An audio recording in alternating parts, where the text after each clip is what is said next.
That's a major responsibility of ORI, has been since the mid-90s. And teaching responsible conduct of research is required by NIH trainees and NSF grant holders. So there's a need for training materials, and ORI has a large amount of that on our website. These are the 9 core areas that have historically been considered part of RCR training. Not all of them are given equal weight depending on the institution and its area of expertise. One lab may be in bioinformatics and not have any animals, for example, or you may not be dealing with clinical care anywhere. So the focus of RCR education has to be tailored to the audience, of course. But resources are generally available, not just by ORI, but ORI has accumulated resources from other institutions as well, some done on research contracts and some are voluntarily offered through our website. So, collaborative science, conflict of interest. We get a lot of complaints about conflict of interest concerns, which is not part of the definition of misconduct, but NIH has, in recent years, developed a conflict of interest policy for both its internal researchers, because there were some issues a number of years ago on that area, and peer review is another area where you can get abuse of areas. So, proper peer review is always a good idea. I don't think there's very many scientists who haven't felt that they've been mistreated by peer reviewers. But that's the way it is. And so forth. So, consequences of research misconduct. The respondent's career may be ruined. Institutional reputation is at risk for findings of misconduct. Public research funds may be wasted. The investigations can take years and are very expensive. There have been cases in the United States where universities have spent $8 or $10 million on a case of research misconduct. And the cost to the scientific community includes waste of manpower and resources and to attempt to reproduce data that's not reproducible. And lastly, trust in science can be compromised by cases of misconduct. All these are reasons why we want to try to avoid it as best we can. So preventative mechanisms are important. I'm not trying to downplay that, but my focus today is mostly on handling allegations of research misconduct. So and ways of reducing misconduct, in my view, and I think others as well, it's not just education, but surveillance in the laboratory. Enhanced mentorship. How important is mentorship? Many outstanding Nobel laureates don't think of their papers as their crowning achievement. They think of their students as their crowning achievements. That's a measure of mentorship. And lack of mentorship is the cause of much misconduct because students get lost, they don't know what to do, they're desperate, and stress is a huge factor in misconduct cases. At ORI, I estimated, and I still do, that at least 80% of our cases occur with young scientists who are at the graduate student or postdoc level who are under an inordinate amount of stress. Some of it is self-imposed, some of it is family imposed, some of it is time imposed. A graduate student wants to get a good job, they want to get a good paper. All these things create stress, and a certain small percent of these students will not be able to avoid the temptation of shortcuts. Lastly, or almost lastly, proper record keeping and retention is really important because if And there's a recent case at ORI I heard about where papers were published, and the day the published paper came out, the records were destroyed. That's a problem, and I don't, So being able to verify that your data is correct is something that most scientists keep their records forever. And reviewing the data for a PI and I preach on this a lot. When I was a graduate student back in the 1960s, we didn't have Photoshop, and we didn't have all the software that we have today. So when I had data that I wanted to turn into a graph, or data that I wanted to turn into a photo, I had to get permission from my professor to spend his money to go to the photographer or the artist. And nowadays, every student has all that software. And it's wonderful, all your lab presentations are now Photoshop, not PowerPoints, right? Just like this. And the data looks terrific. But it's your responsibility as a mentor to go back and say, well, let me look at the raw data.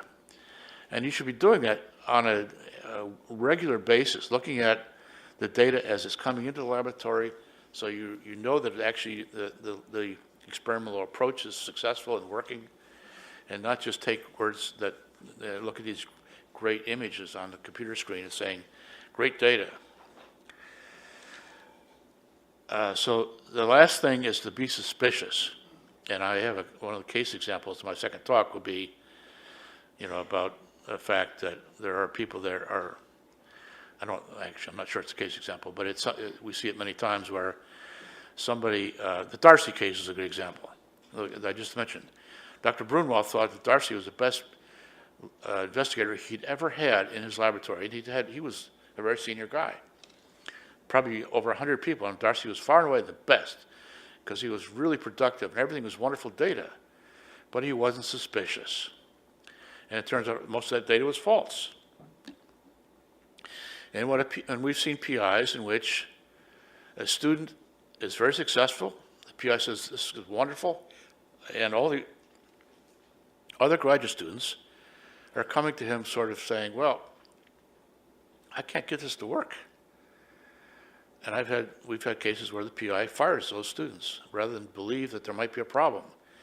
And so, too good to be true is something to keep in the back of your mind when you're doing research. Be suspicious. It'll keep you out of trouble. So here are some resources. I'm hoping that these PowerPoints will be available to all of you at some point.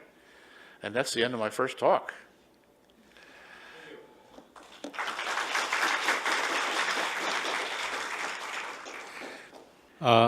We have about 5 minutes for questions. So at the end of the second talk, we'll have a longer Q&A session. So any urgent questions you would like to ask regarding the first lecture? Yes, please. In one of your slides, indicate that the 1.9 of researchers admit have been falsified or fabricated research, but 14.2 of researchers, they think other people are, or know other people commit research misconduct. So could you, there's a big gap. So, do you elaborate more about why this kind of situation, and how to improve this big gap? It's a very complicated, difficult matter because, as I mentioned, if you become a complainant, it's well known that it doesn't always come out well for the complainant, so there are consequences. And that's one of the reasons why a lot of complaints are made anonymously these days. And our regulation allows anonymous complaints to be made. We also don't know how strong that 14% is, because there's a likelihood that some people who responded to the survey may have seen the same act of misconduct and reporting it 3 or 4 times. We don't know how good those numbers are, of course. But you're right, the incidence is high, and much of it does go unreported. Much of it may be minor as well. We don't, these are just raw numbers. Yes?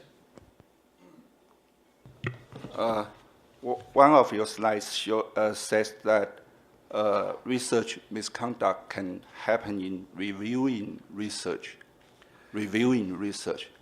I think it is very difficult to define, but it could be very serious. Can you say a little more about this? That's a good question. It was designed, that provision was designed to cover the possibility that, let's say, peer reviewers in the NIH grant system might be accused of using data or actually taking the grant application back and not destroying as they should and using it as a basis for their own research. And there have been cases where in early years where we couldn't do much about it, when a reviewer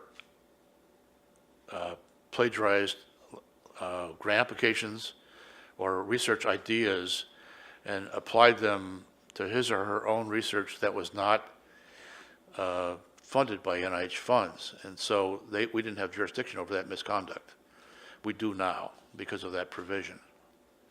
It's not often, but we do have it. In one of your statistics, you say the junior investigators, postdoc students or junior faculty technicians seem to have higher instance of misconduct. Now, you also alluded to that. It could be due to pressures or stress. So sometimes the junior people who made those misconducts, if quote unquote, blame their supervisor because they were given undue pressures. What do you think of? That has happened many times. There have been cases, in fact, where we felt that to be true. There was a case at Mount Sinai University years ago where the professor apparently put so much pressure on a young postdoc to falsify data that she did. But we were able to establish sufficient evidence to show that she was under such pressure that we did not make a finding of misconduct on her. We also did not make one on the professor because what he did does not meet our definition of misconduct. But the university did deal with it administratively. In view of the time, I think we should take a break. We now have a coffee break, and we should come back at 11 o'clock. Thank you. Okay, it's a real pleasure again to have Dr. Dalberg to give us the second lecture. I feel the first lecture was very clear, very concise, and to explain to us what the ORI has been doing.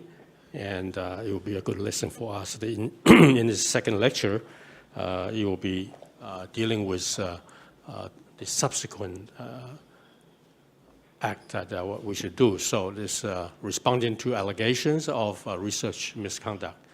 John. Thank you very much, Dr. Wang.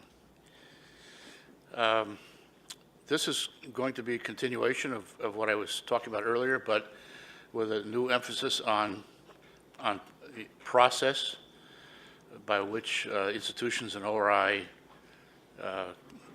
deal with allegations of misconduct. And the first set of slides will basically be procedural. And then I'm going to give some short discussions of some case examples, because that's a little bit more interesting to me, and I think, and hopefully to you, to see what actually happens during the course of some of the investigations that may be more complicated and serious than many other cases, and it gives you a chance to get a little bit of insight about what ORI can do in terms of strengthening cases.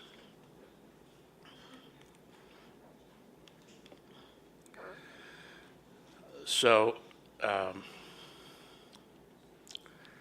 the way in which we're going to discuss the cases will be to give a little bit of background, discuss the institutional investigation, ORI investigative oversight process, and then to discuss the consequences of the cases.